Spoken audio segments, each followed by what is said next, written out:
Welcome to Friday Q&A for another week. Thank you guys for all the questions this week. And as always, if you have questions you want me to answer next week, get your questions in the comments below. One little thing, I've started a private Facebook group if you want to get on there, if you're on Facebook, and jump in and talk all things guitar. I will be posting exclusive little videos in there every week.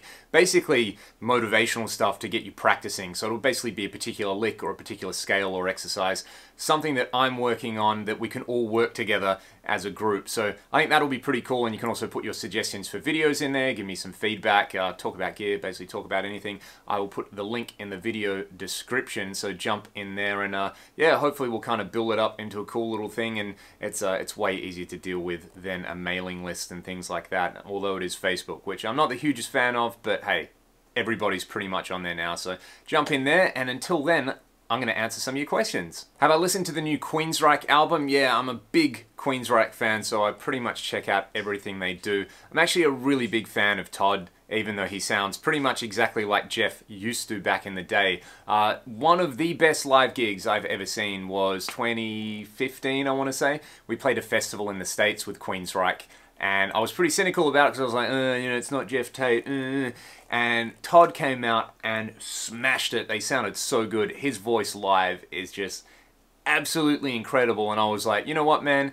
You've totally converted me. The last time I saw Jeff was actually his last gig with the band, and it was pretty abysmal. So yeah, all the power to him. I think it's a pretty solid sounding record. I just obviously love what that band has done in the past.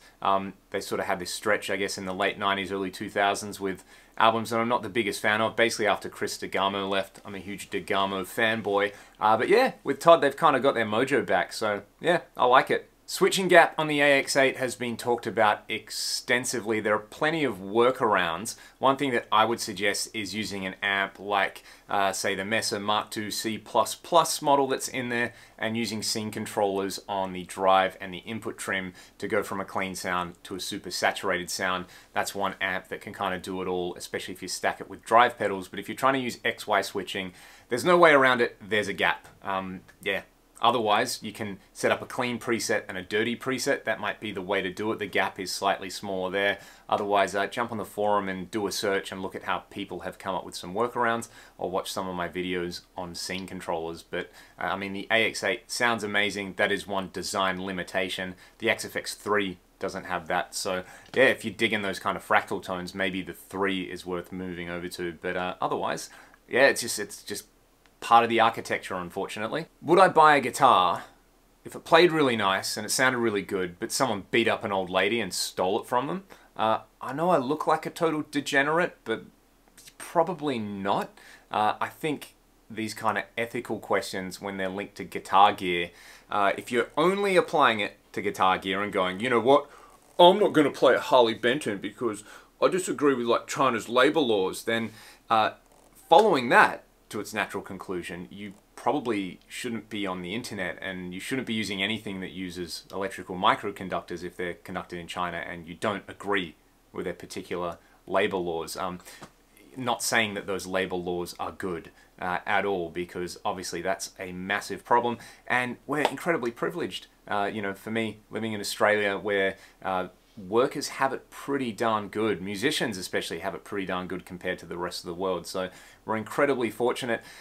My solution to this ethical conundrum is obviously there's sort of no way around some of those things. I'm not saying you're a bad person if you use an iPhone that was made in China, whatever. Like, it's a totally different discussion. But I try to support companies that A, make good products, and B, you know, aren't totally awful.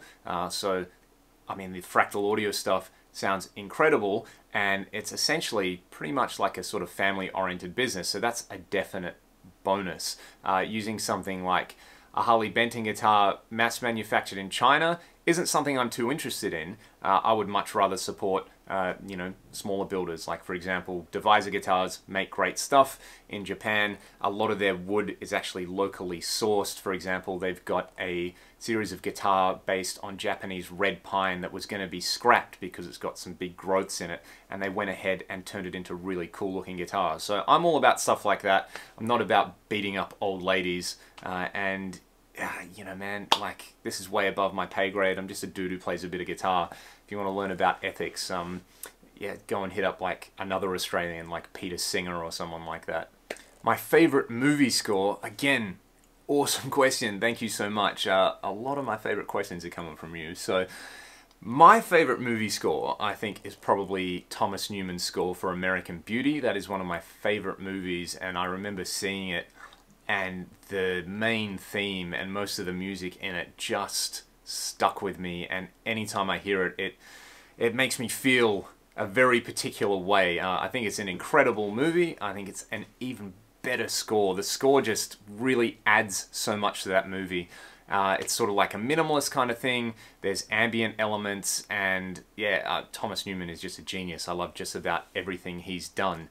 So that's probably my favorite movie score. I have that one saved on my phone. A lot of the time that's what I like to listen to, like if, you know, especially when we're doing fly gigs.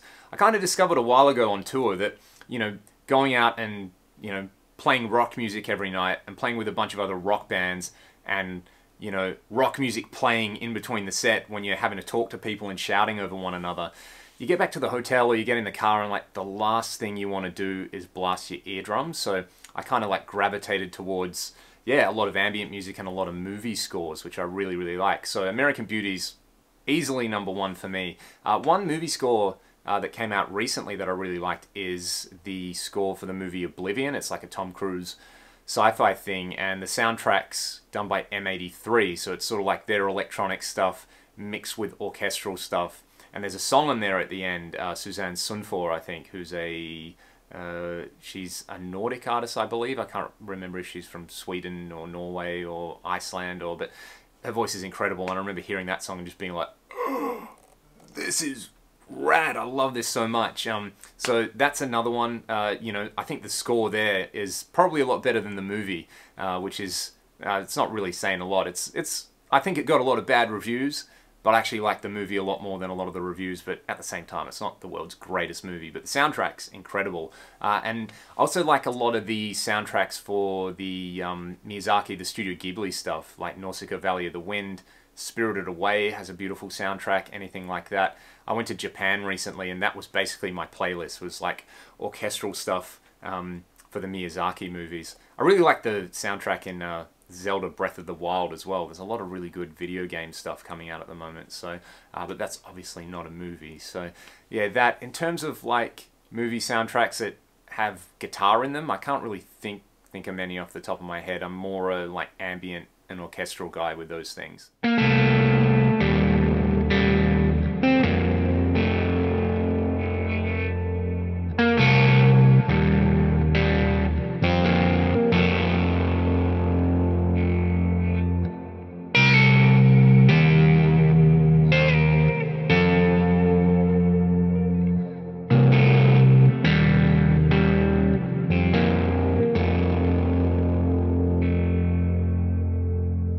Michael Craig has been asking a bunch of questions on my video about the Marshall JT M45 and whether they have preamp gain or a master volume or an effects loop, and what that means, I guess, in the context of like a Marshall amp. Do Marshall make a JT M45 or a Super Lead that has those features?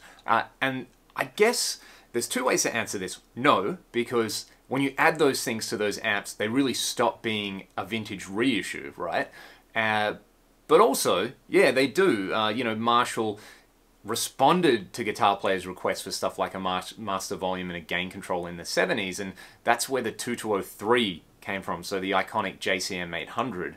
But obviously the JCM 800 sounds totally different, because when you start adding a master volume, when you start adding things like tube-driven effects loops, you change the sound of the amp. It's unavoidable. You know, you change the transformers to get more wattage, changes the sound of the amp. You change the preamp architecture, you change the tone stack. It's going to massively change that kind of stuff. So if you want a pure JT M45 or Plexi kind of sound, I guess the easiest way to do it would be to buy one of those amps, but you don't want to buy one of those amps because they're too loud. But you also don't want to buy a modern Marshall because you want the Plexi or the JT M45 thing. So you're just confused about what you want, really. You want a very particular kind of sound that's achievable in a very particular way. Those amps are loud, and part of what you're hearing on classic recordings is, you know, those amps being overloaded. It's power amp distortion. When you have power amp distortion and when you have speaker compression and in some extreme cases speaker distortion, that comes from volume. So there's a few ways to work around that. One way would be to get a more modern Marshall. I suggested a DSL 50. I think a much better way to get that kind of sound is to grab something like a Marshall Vintage Modern. I have a video comparing a Vintage Modern to a JT M45, and it cops a lot of the tones, and it's got a master volume control, and it actually sounds pretty good at low volumes. A DSL probably leans more towards the JCM 800 kind of thing. Or if you've got heaps and heaps of money, get a Friedman Dirty Shirley, because that's essentially like a, you know, a modernized version of a JT M45. So I think out of all of those, probably the most bang for your buck you're going to get is like a Marshall Vintage Modern. The Origin will kind of get you close. It's more of a different flavor in my opinion. Otherwise, go and get like a modeling solution, like get a Fractal AX8, because you've got heaps of Plexi models in there and they all sound really, really good. But maybe you don't want that. Maybe you just like the look of a Plexi style amp, in which case, you know, get a Vintage Modern, put it in a different head shell. There you go, problem solved. What's the advantage of using SPDIF over going to your interface? Essentially, when you're using a digital out on your AX8 and going to the digital in of your mic pre, well, technically your interface, but the Focusrites obviously have a mic pre as well. You're bypassing a stage of analog to digital conversion and then a stage of digital to analog conversion obviously as well, but it depends on whether you like the coloration that the mic preamp is giving to your tones. So removing the mic preamp from the equation is, I guess it's going to give you like a more transparent sound, but then part of the sound of guitars is running them through mic preamps, you know, miking them, getting a bit of saturation, getting a bit of color. But in that case, I mean, I used to use SPDIF when I was using my AX8 and it works great. It also means you can run stereo with one cable, so that's the big advantage and that's why I liked it. If I had to pick one modeler for a fly gig, would I go with the AX8 or the amplifier? I've been using the AX8 since 2016 for all my fly gigs. I haven't had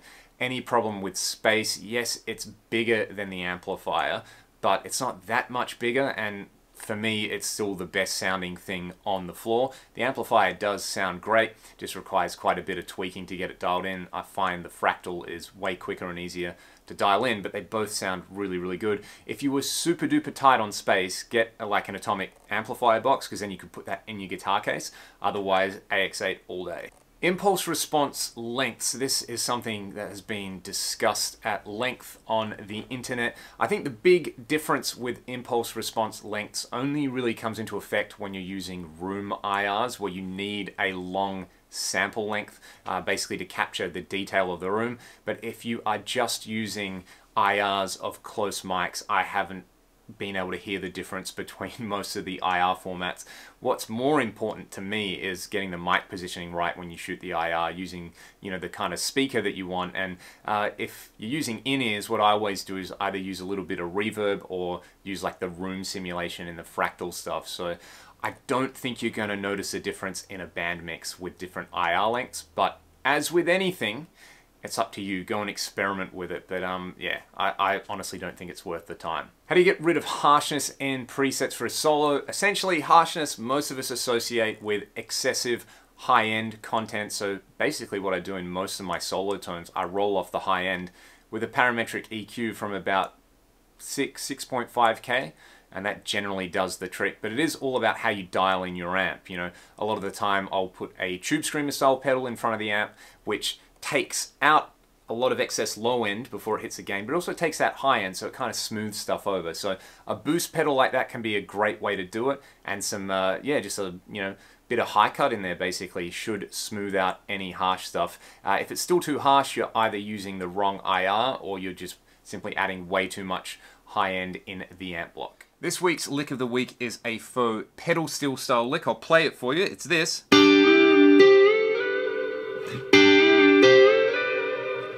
Which I basically stumbled across during the week, just sort of goofing off on the Strat with a clean tone. So the idea is going to be we're going to hold down with our pinky finger the 8th fret of the B string, and then we're going to bend our ring finger on the 7th fret of the, what is that? The G string. So this is a sort of classic move, this one. Which is essentially taking us from, I'm thinking of this in like the key of C major, equivalently A minor.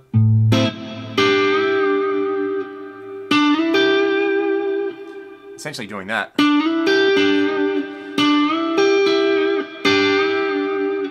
Then we're reaching over to the 12th and the 13th with these two fingers on our right hand. So it's basically bend and release,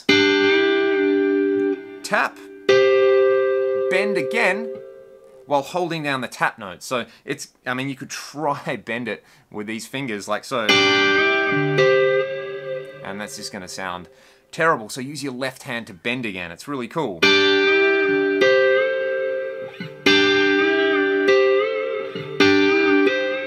Then we're gonna slide, while we're holding this bend down, we're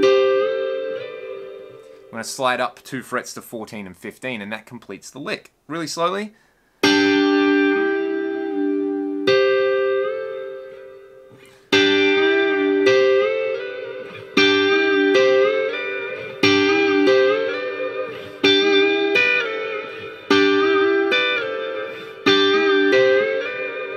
I really, really like the sound of that. Something completely different for you guys to try. And as always, if you have any questions about this or any technique-specific things or any requests for licks of the week, get them in the comments below. Thank you so much for watching the video.